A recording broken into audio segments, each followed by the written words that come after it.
ഇന്ത്യയുടെ ഭാവി നിർണ്ണയിക്കുന്നത് ഇന്ത്യയുടെ ക്ലാസ് മുറികളിലാണ്. ഈ പ്രസ്താവന ആരുമായി ബന്ധപ്പെട്ടിരിക്കുന്നു?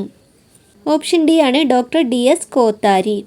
ലോകമെമ്പാടും മനുഷ്യാവകാശ ദിനമായി ആചരിക്കുന്നത് എന്ന്?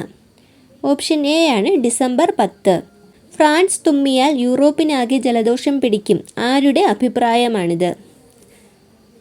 ഓപ്ഷൻ ബി ആണ് മെറ്റേർണിക്.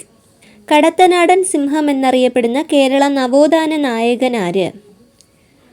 ഓപ്ഷൻ ബി ആണ് കുറുളി ചേകോൺ. രാജ്യത്തെ ആദ്യത്തെ സമ്പൂർണ്ണ ഡിജിറ്റൽ കോടതി കേരളത്തിലെ ഏത് ജില്ലയിലാണ് ആരംഭിച്ചത്? ഓപ്ഷൻ സി ആണ് കൊല്ലം ജില്ലയിലാണ്. ഗ്രീനിച്ച് സമയം 2 PM ആകുമ്പോൾ ഇന്ത്യയിലെ സമയം എത്ര? ഓപ്ഷൻ സി ആണ് 7:30 PM. താഴെ പറയുന്നവയിൽ ധനനയവുമായി ബന്ധപ്പെട്ട ശരിയായ പ്രസ്താവന ഏത്? തന്നിട്ടുള്ള പ്രസ്താവനകളെല്ലാം ശരിയാണ്. ഈ നയം നടപ്പിലാക്കുന്നത് ബജറ്റിൽ കൂടിയാണ്. പൊതുകടം, പൊതുചെലവ്, പൊതുവരുമാനം എന്നിവയെ സംബന്ധിച്ച സർക്കാർ നയമാണ് ധനനയം. ധനനയത്തിൻ്റെ ലക്ഷ്യങ്ങളിൽ ഒന്നാണ് അനാവശ്യ ചെലവുകൾ നിയന്ത്രിക്കുക. അപ്പോൾ ആൻസർ ഓപ്ഷൻ സി ആണ് ഇവയെല്ലാം. ഭരണഘടനയുടെ എത്രാമത്തെ ഭേദഗതി അനുസരിച്ചാണ് വോട്ടിംഗ് പ്രായം 21 നിന്ന് 18 ആക്കിയത്? ഓപ്ഷൻ ഡി ആണ് 61.